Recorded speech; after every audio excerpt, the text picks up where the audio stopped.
El paciente diabético puede llegar a tener distintas complicaciones, entre ellas lo que se denomina pie diabético. ¿Qué es esto? ¿Cómo prevenir? En breves segundos lo vemos con el doctor Fernández.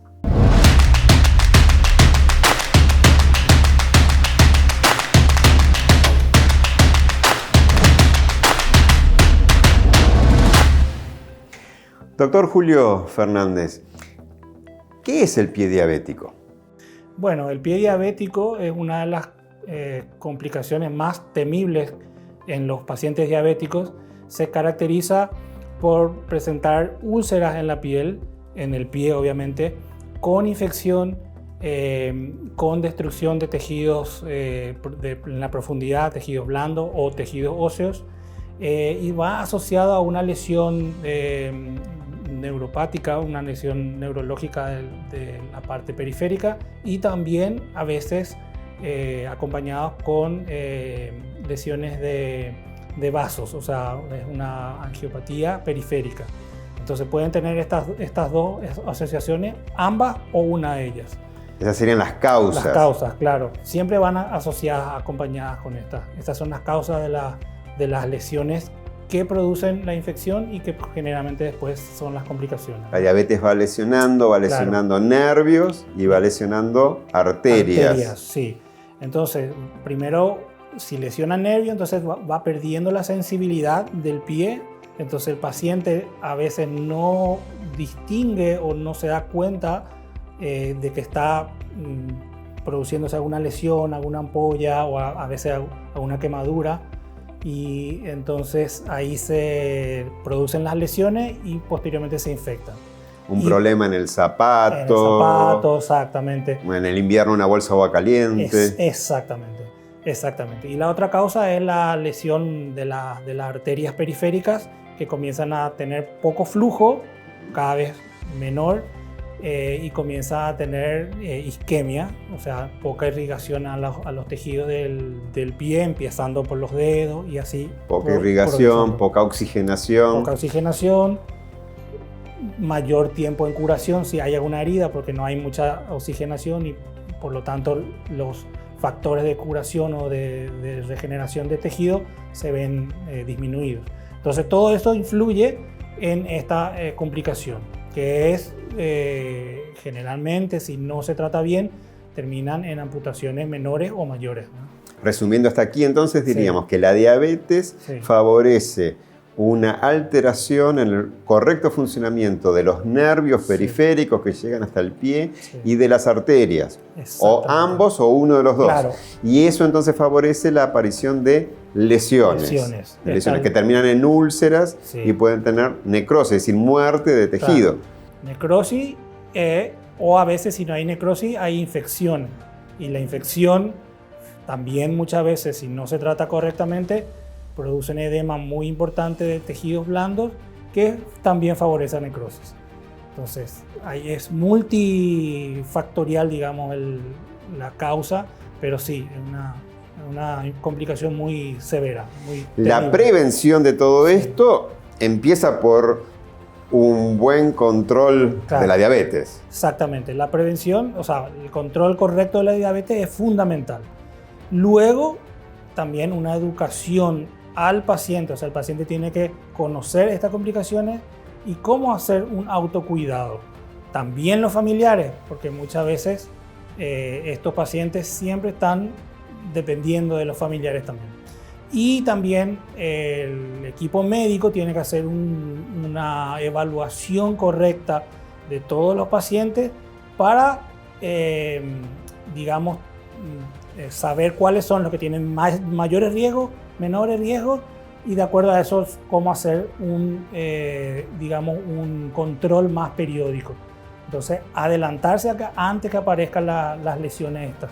¿Qué cuidados debe tener el paciente entonces? Bueno, el paciente tiene que tener un cuidado, o sea, ¿cómo sería? Un control constante, yo diría diario del pie, de revisar, de evaluar, de mirar, de palpar, a ver si aparece alguna lesión o algo.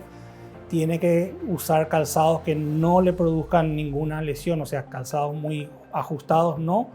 Tiene que tener una correcta higiene de las uñas, un correcto corte, que generalmente nosotros les decimos que lo tiene que hacer otra persona, porque si lo hace uno mismo, como no tiene buena sensibilidad, puede causarse daño y no siente, ¿verdad? Debe evitar andar descalzo, siempre con un calzado, y en invierno exactamente evitar acercarse a algo caliente, porque a veces puede no percibirlo. Sí, se acercan por ejemplo a estufa o a brasero y no se dan cuenta de que ya hay alguna lesión o alguna ampolla ahí por calor. Entonces eso sería básicamente un cuidado mínimo, ¿verdad? Y buena hidratación del pie. El paciente tiene que hidratarse, porque como hay alteración también de la hidratación por el efecto de lo de la neuropatía, entonces esto tiene que tener una hidratación correcta y eso el paciente lo tiene que hacer. Ese es el rol del paciente. ¿El de la familia? El de la familia también,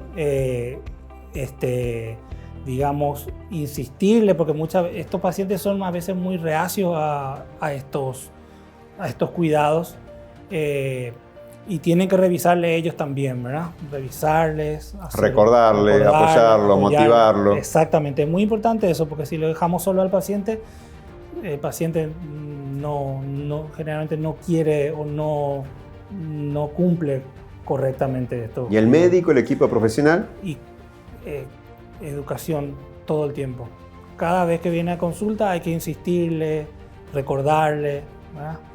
Es como que cada vez seguir insistiendo y seguir educando sobre estos cuidados. Y bueno, y después nosotros tenemos que hacer la evaluación de la circulación, o sea, de la irrigación. Se tiene que hacer una correcta evaluación de la sensibilidad superficial y profunda, ¿verdad? Y entonces con estos datos nosotros lo tipificamos en si son de riesgo bajo, mediano o alto. Entonces, de acuerdo a esto, el control es anual, semestral, trimestral. ¿El control de la pisada, las plantillas, sí, ocupan su lugar? Ocupan. Lo que pasa es que estos pacientes, como tienen alterado la propiocepción, que es una de las funciones del sistema neurológico, entonces pueden tener alteración en las presiones al pisar. Tienen, por ejemplo, presión aumentada en ciertas partes que producen callos. Esos callos producen finalmente ampollas, después lesiones de úlcera y así se van. Entonces lo que se hace es un estudio de la pisada para ver qué zonas del pie durante la pisada o durante la marcha tienen mayor presión. Y eso tiene que tratarse con plantillas de descarga, es decir, que eviten esas hiperpresiones. Con eso evitamos que se produzcan estas primeras, ¿cómo se llaman? Callos, las ampollas, y así se evita. Entonces es muy importante eso. Doctor Julio Fernández, sí, muchas gracias por estas recomendaciones para prevenir las complicaciones del pie diabético. Si eres diabético, sin lugar a dudas, es importante estar cuidando, manteniendo un estilo de vida saludable, siguiendo el tratamiento para que la glicemia se mantenga lo más normal posible y estar mirando, controlando el pie para que éste continúe saludable, porque es un lugar con riesgo de tener complicaciones. Si eres familiar, apoya a tu familiar para que se cuide el pie, para que vaya al médico y un equipo interdisciplinario pueda estar evaluando y cuidando ese pie para evitar llegar a el principal temor que podemos tener, que es llegar a la amputación del pie. Desde el Sanatorio Adventista de Juvenau te recordamos: mantén un estilo de vida saludable, controla tu salud, ve al médico para poder continuar cuidando inclusive el pie en el caso de los diabéticos de manera especial.